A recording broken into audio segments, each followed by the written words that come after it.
Long ago, in the land of the Danes, there was a mighty king named Hrothgar. He was a generous ruler known for his great hall, Hewrett, a place of feasting, music, and merriment. Golden tapestries hung from the walls, reflecting the light of roaring fires. The air was filled with the sound of harps, laughter, and the clinking of mead-filled goblets. Warriors gathered there to celebrate victories and share tales of valor, but their joy did not last forever. In the dark swamps beyond the kingdom, a monstrous creature named Grendel lurked. Twisted by envy and rage, Grendel despised the sounds of laughter and song. That terrible spirit endured hardship for a time. One fateful night, he crept into Hewrett and unleashed his fury. With terrifying strength, he snatched up warriors, crushing them in his merciless grip, their cries swallowed by the shadows. Night after night, the slaughter continued, and fear gripped the Danes. King Hrothgar, once strong and confident, now despaired. His finest warriors fell, and no weapon could wound the beast. He lamented. This was a great sorrow for the Scyldings, a painful slaughter of many men.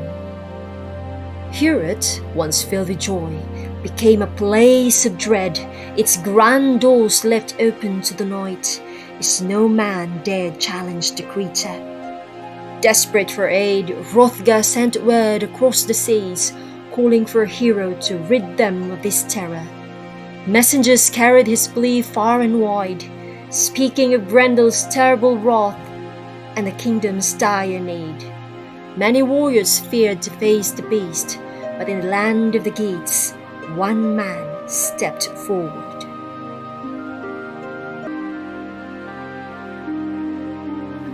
Far across the sea, in the land of the Geats, lived a warrior named Beowulf, the son of noble Ecgtheow, a warrior of great renown. He was a nephew of King Hygelac and known throughout the land for his unmatched strength and courage. His script was said to rival the power of 30 men, and his heart burned with the fire of a true hero. When he heard of Hrothgar's plight, he vowed to help.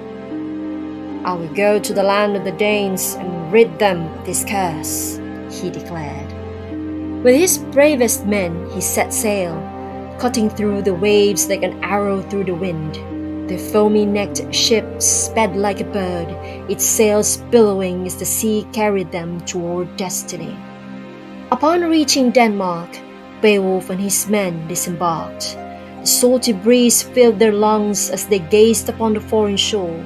Without hesitation, Beowulf waded into the water, and then, to display his strength, swam powerfully toward Hewrett, his muscles rippling with each stroke. His men followed closely behind, their weapons and armor gleaming under the sunlight. When they reached land, they were met with suspicion. The Danish guard stepped forward, his hand on his weapon. "Who are you, strangers? What business do you have in our land?" His voice carried both authority and wariness, for many had come claiming to rid the land of Grendel, only to meet their doom. Beowulf stood tall, his armor gleaming in the sunlight. "We are here to rid your land of Grendel." His words, firm and unwavering, convinced the guard, and soon they stood before King Hrothgar. Hrothgar, grateful yet wary, welcomed Beowulf. "Many have tried and failed," he warned. "Grendel is no mere beast. He is a shadow of death itself. I knew your father Ecgtheow well, and I see strength in you. If anyone can defeat Grendel, it is you." But Beowulf remained undeterred. "I, with my band of brave men, will journey forth." He vowed to fight Grendel without weapons, matching the beast's brute strength with his own. That night, as the warriors feasted, tension hung in the air. The golden hall was bright with torchlight, yet the shadow of fear lurked in every corner. They knew Grendel would return, and this time Beowulf would be waiting.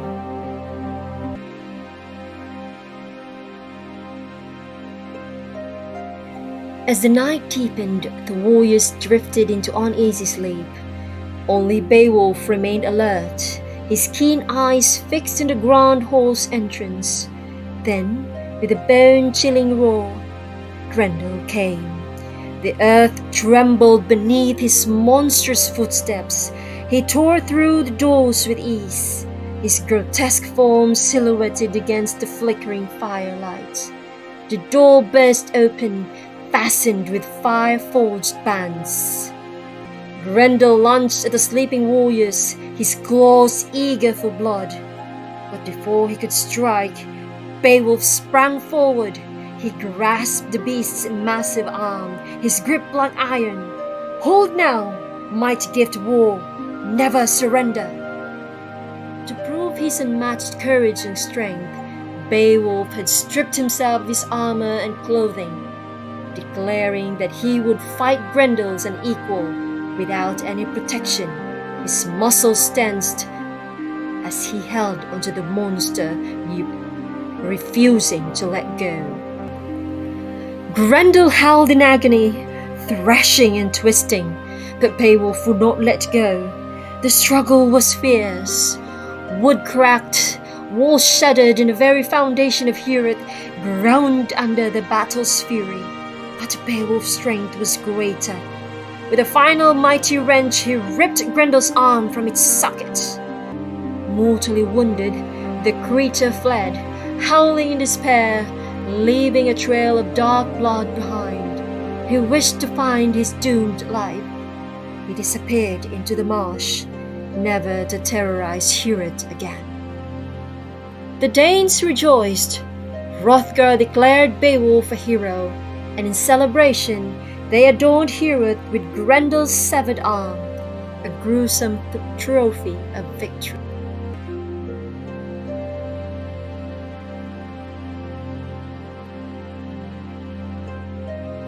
That night, as the Danes slept soundly for the first time in years, another danger lurked beneath the water's surface.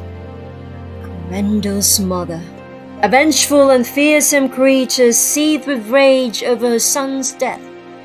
From her lair in the dark, cursed lake she rose, determined to avenge him.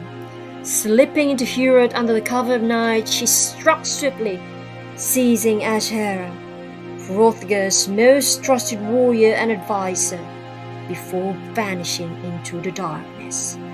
The Danes awoke in terror to find the hall stained with blood once more. Hrothgar turned to Beowulf. "Grendel's mother has come for revenge. She has taken my dearest advisor. If you have the strength to end this terror, I will reward you greatly." Beowulf, ever fearless, replied, "I will go to her lair and face her in battle." Unferth, a warrior who had once doubted Beowulf, now offered him his own sword, fronting a blade of great reputation. "Take this," he said. "It has never failed in battle."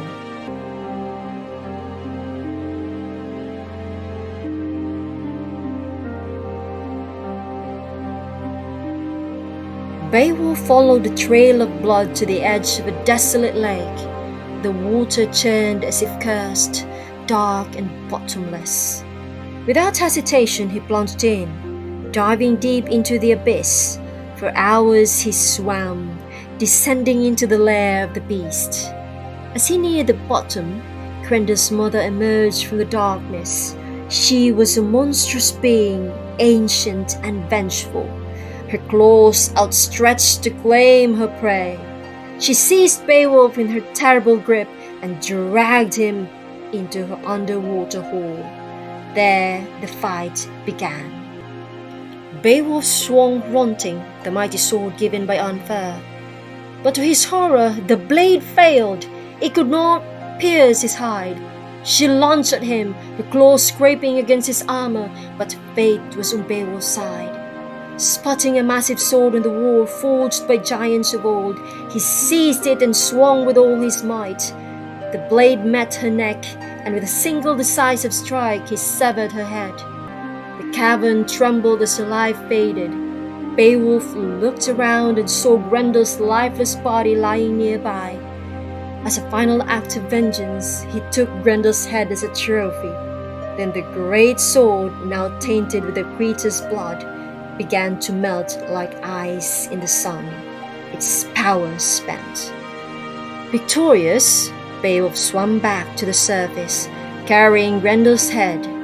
The waiting Danes rejoiced at his return, and he was once more hailed as a hero.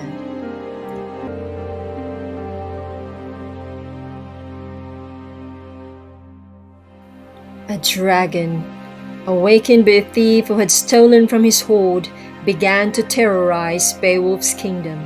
It laid waste to villages, its fiery breath consuming all its path.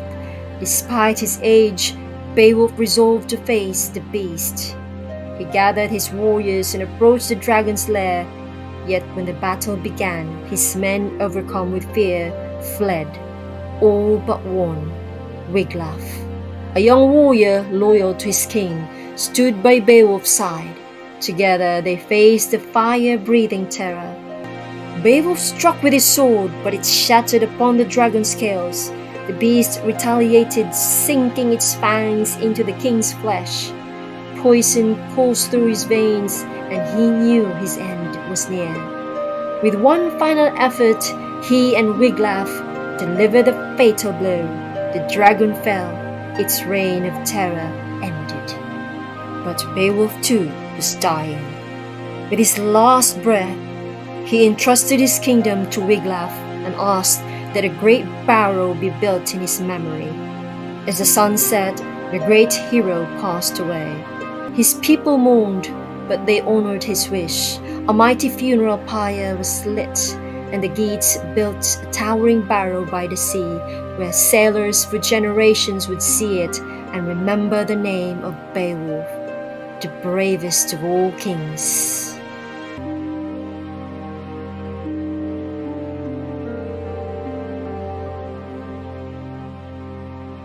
Thus ended the tale of Beowulf, warrior and king, whose courage and strength shaped the fate of nations.